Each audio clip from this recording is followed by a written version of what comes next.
gut aus.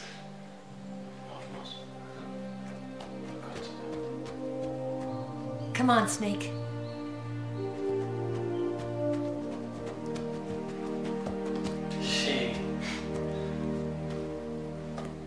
We made it. We made it. Over there.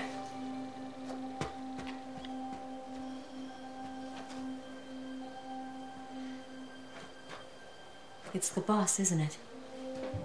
I'll go get the wig ready to take off. Right. I'll leave you two alone. But come back in one piece, okay?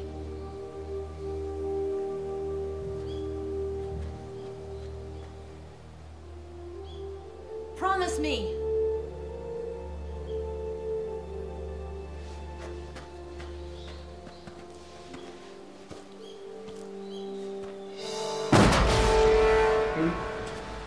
Wo kommt die denn da?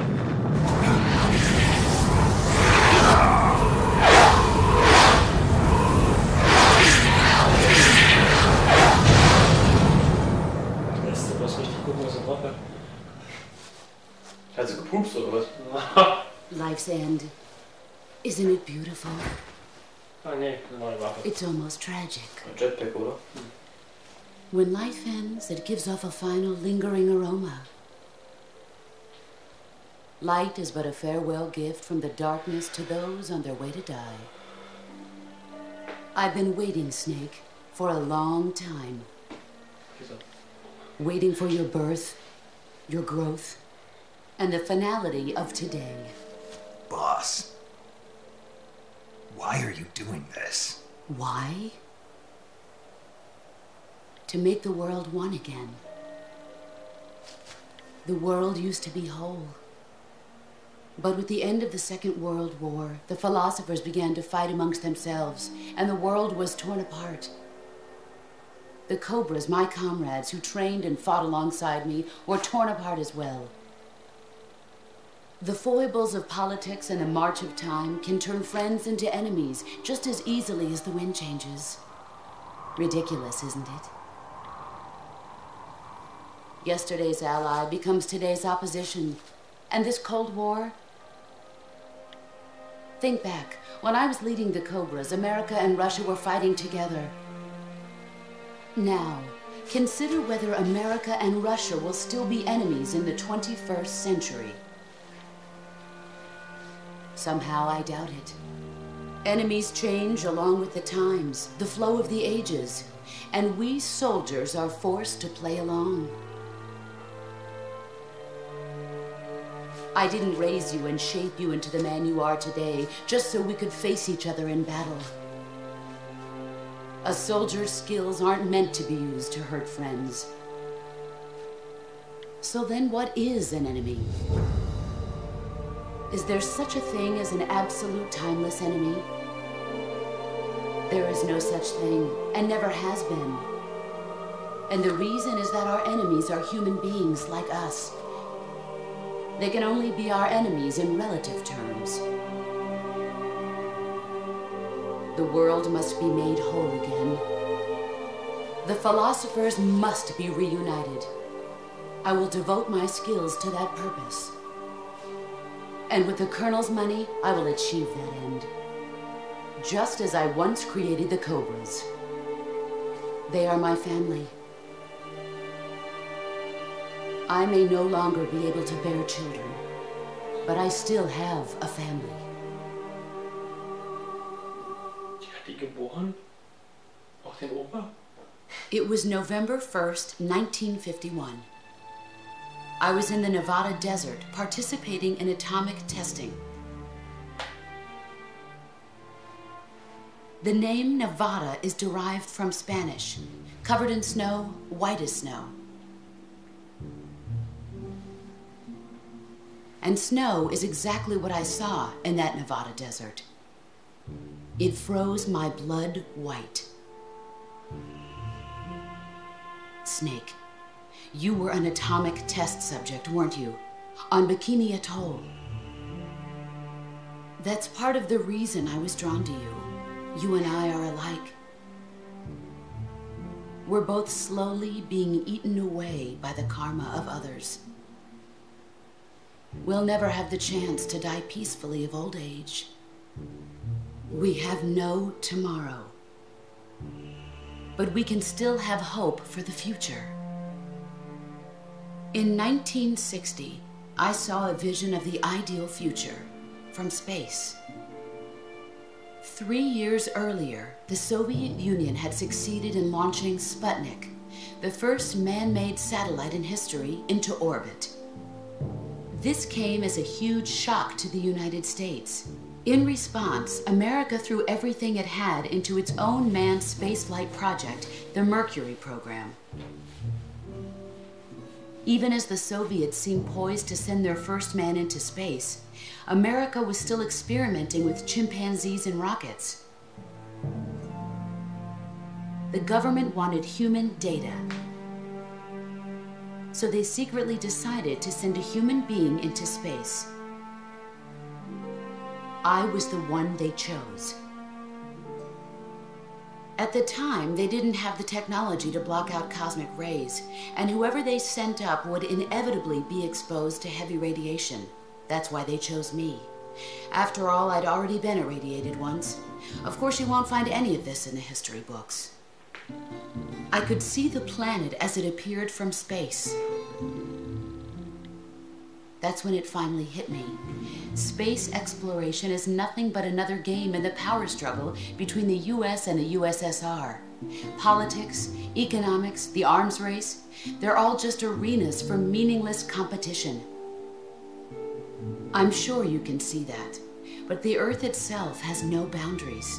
No East, no West, no Cold War. And the irony of it is, the United States and the Soviet Union are spending billions on their space programs and the missile race, only to arrive at the same conclusion. In the 21st century, everyone will be able to see that we are all just inhabitants of a little celestial body called Earth. A world without communism or capitalism, that is the world I wanted to see. But reality continued to betray me. In 1961, I was sent to Cuba, to Bahia de Cochinos. It was part of a CIA-sponsored invasion under the guise of taking Cuban exiles back to their country. But the US government betrayed them. Our weak-kneed president held back their air support. Defenseless, the exiles were annihilated by the Cuban army. All I could do was watch in silence. I was set up by the very country I'd sacrificed so much for, by the very government I dedicated my life to defending. I was driven from the surface world, and I went underground. Then, 2 years ago, I faced the sorrow, my old comrade in battle. He was my friend. But one of us had to die. I was left with no choice. The sorrow gave his life for me. There is no enmity between us. One must live, and one must die. That was the mission. The ones who gave me that mission were the philosophers. Early in the 20th century, the true holders of power in the United States, the Republic of China, and the newly formed Soviet Union gathered together in a secret meeting that would later be known as the Wise Men's Committee. The secret pact they formed there marked the beginning of the philosophers. But the last of the original members died in the 1930s. After that, the organization began to run out of control, and the Wise Men's Committee degenerated into a mere shell of its former self. The philosophers of today have no sense of good or evil. Their influence extends to countries and organizations involved in every aspect of every war. They have become war itself. That's how they operate. The sacrifices of war cause a shift in the times. This shift leads to renewed conflict and in turn triggers the next war. Like a nuclear chain reaction, each conflict sparks countless others, forming an endless spiral that will continue on for eternity. Do you understand what I'm saying, Snake? By consuming me and you, the philosophers intend to keep that cycle going forever. It was my father who explained all of this to me. He was one of them. You see, I am the last remaining child of the philosophers. But after he revealed the truth, my father was killed by that same shapeless, formless organization. And my father isn't the only thing the philosophers have taken from me. In June of 1944, the Cobras and I took part in the landing at Normandy. We'd been given a top-secret mission to locate and destroy enemy V-2 rocket installations. I was pregnant at the time. The sorrow was the father. Oh. I gave birth on the field of battle. A beautiful baby boy. But my child was snatched away from me by the philosophers.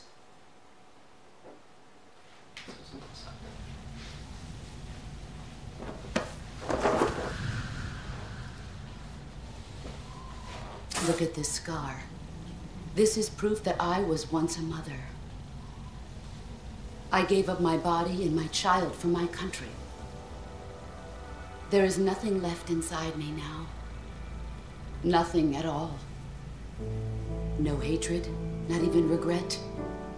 And yet sometimes at night, I can still feel the pain creeping up inside me, slithering through my body like a snake.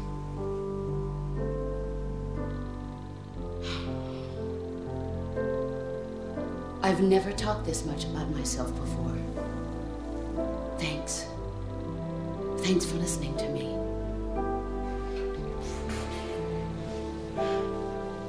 I feel content.